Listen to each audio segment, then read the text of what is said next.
Dear audience, welcome back to our channel. With Huawei smartphones returning to the global stage, we are witnessing a profound transformation in the field of technology. This move not only marks the return of a company but also signifies a reshuffling of the global technology landscape. Huawei's challenge is not only in competing in overseas markets but also in challenging the dominance of American technology. From this, we can glimpse the future trends of the technology industry. However, Huawei's return has also sparked a series of reflections. In the face of Huawei's rise, why are American chip giants so anxious? Does Huawei's global resurgence signify the rise of China's technology industry or a realignment of the global technology landscape? As Huawei returns to the global market, how do we protect market diversity and fairness? On May 9, local time, Huawei launched the P60 series smartphones and flagship products in Munich, Germany. This is the first large-scale overseas launch event for Huawei smartphones in nearly 4 years. Europe was once an extremely important market for Huawei. As usual, Huawei flagship smartphones often choose Europe as their first launch location, followed by a release in China. However, under the dual impact of sanctions and the pandemic, Huawei smartphones gradually shifted their market focus back to China. 2019 was a turning point for Huawei in overseas markets. In the first quarter of that year, Huawei still held nearly 20% of the market share in Europe, second only to Samsung. However, after being sanctioned by the United States in the second quarter, Google immediately cut off its supply to Huawei. Since then, Huawei smartphones could still use the Android system, but new devices could no longer come pre-installed with and use Google Mobile Services, GMS. GMS not only includes services like Google Maps, Gmail, Search, YouTube, and the Android app market, but also includes GMS Core functionality provided to developers. If GMS Core is not pre-installed on the phone, any apps developed using it cannot be used on the phone. Although this had little impact on Chinese users, it had a significant impact on Huawei's sales in overseas markets. For overseas users, not having GMS is like Chinese users being unable to use WeChat, Alipay, Baidu, and other essential software. To provide alternatives for these functions, after 9 months of the Battle of Songhu, Huawei launched the Huawei Mobile Services (HMS) ecosystem. By providing HMS Core, Huawei attracted overseas software vendors to develop software suitable for Huawei smartphones, thereby supplementing the shortcomings of HMS. Insiders close to Huawei told Interface News that with the weakening impact of the pandemic, Huawei will also resume overseas launches. After the European launch, Huawei flagship products will also gradually land in regions such as the Middle East, Africa, Asia-Pacific, and Latin America in the coming days. However, according to Interface News, Google's supply has not loosened at present, and Huawei will continue to promote the HMS ecosystem overseas. To cater to the usage habits of overseas users, the overseas version of the P60 series will not be equipped with the Harmony OS but will instead use the EMUI system. Huawei Terminal BG COO Gang said in an interview in March this year that Huawei has overcome many difficulties in recent years, including completing the replacement development of more than 13,000 components. With the stable recovery of various supplies, the pace of Huawei product launches has also returned to normal. He said Huawei will strive to return to the forefront of the market. Data released by market research firm Counterpoint shows that Huawei's domestic shipments in the first quarter increased by 41% year-on-year, becoming the only domestic brand to achieve positive growth, with its market share rising from 6.2% last year to 9.2%.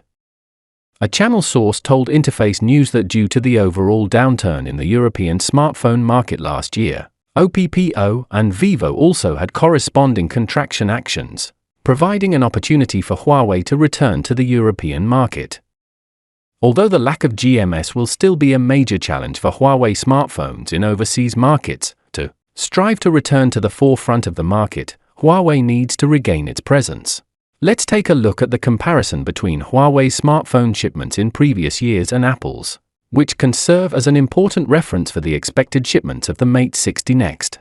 Starting from the sanction on Huawei in 2020, smartphone shipments sharply decreased, while Apple's shipments surged. This increase basically eroded the market that originally belonged to Huawei. If Huawei re-enters the global smartphone market, it's not good news for Apple, especially considering this year's new iPhone lacks many highlights. Furthermore, considering the supply chain, in the industrial age, product costs gradually decrease with increasing sales volume. So when technology companies invest in R&D to develop new products, they need to maximize their shipments to recoup R&D funds and make profits. Therefore, whether it's Apple or Huawei smartphones, the volume of shipments not only represents how much money they make but also affects their upstream suppliers, essentially a competition in the supply chain. Huawei's entire supply chain for the Mate 60 comes from China, making it a competition between the Chinese and American chip industries. This give and take, if the Mate 60 shipments can return from 30 million units to Huawei's peak of 240 million units, an 8-fold increase in production will be a great harvest for China's entire chip supply chain. Mass funds entering China's chip industry from the market are like a shot of adrenaline. Without Huawei's breakthrough, this money would have flowed to the United States. Next, let's talk about the American chip giants. When Huawei hadn't yet produced 7nm chips, their opposition wasn't so strong. It was simply a little less income, but they were still carefree because there was only one source for chips. However, when China developed its own 7nm chips, this logic changed because the performance gap between 7nm and 3nm, 5nm wasn't as exaggerated as that between 28nm. This means that what 3nm, 5nm can do, 7nm can do the same. Not letting them sell chips to China doesn't just mean losing the Chinese market but actually handing over profits to Chinese chip companies, which is digging their own grave. If we add Huawei's return to the global market, this will be a global showdown between the emerging Chinese chip industry and the American chip industry's technological hegemony. Faced with a competitor that appeared out of nowhere, they should be nervous. As Apple smartphone sales decline this year, Qualcomm's revenue target may fall short of expectations.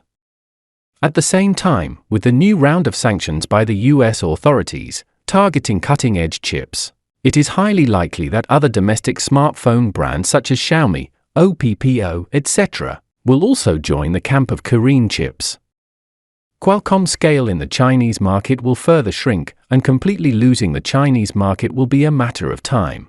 Qualcomm's decline will be the first scar on the American chip industry replaced by China, and it will also mark the beginning of the collapse of American technological hegemony, because when people find out that even gods bleed, they will no longer be in awe. Finally, if we look further into the global chip market, when there are more cost-effective choices, other countries will naturally vote with their feet. The loss of the American chip industry will far exceed imagination. Similarly, the development of China's chip industry will also exceed imagination.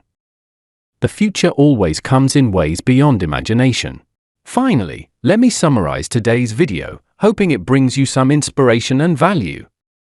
Huawei's return to the global smartphone market is undoubtedly a significant event in the technology world, but we should not overlook its potential risks and challenges. Huawei's technological monopoly and market dominance may bring a series of problems, such as squeezing out competitors, putting pressure on the supply chain, and restricting consumer choices. Such a monopoly situation of a single enterprise may lead to an unhealthy competitive environment in the market, and may affect the innovation and development of the entire industry. Therefore, we must remain vigilant, ensure fair and transparent market competition, and protect the rights and choices of consumers. Does Huawei's global recovery mean that we need to re-evaluate the competition rules of the technology industry? As Huawei returns to the global market, how do we protect market diversity and fairness?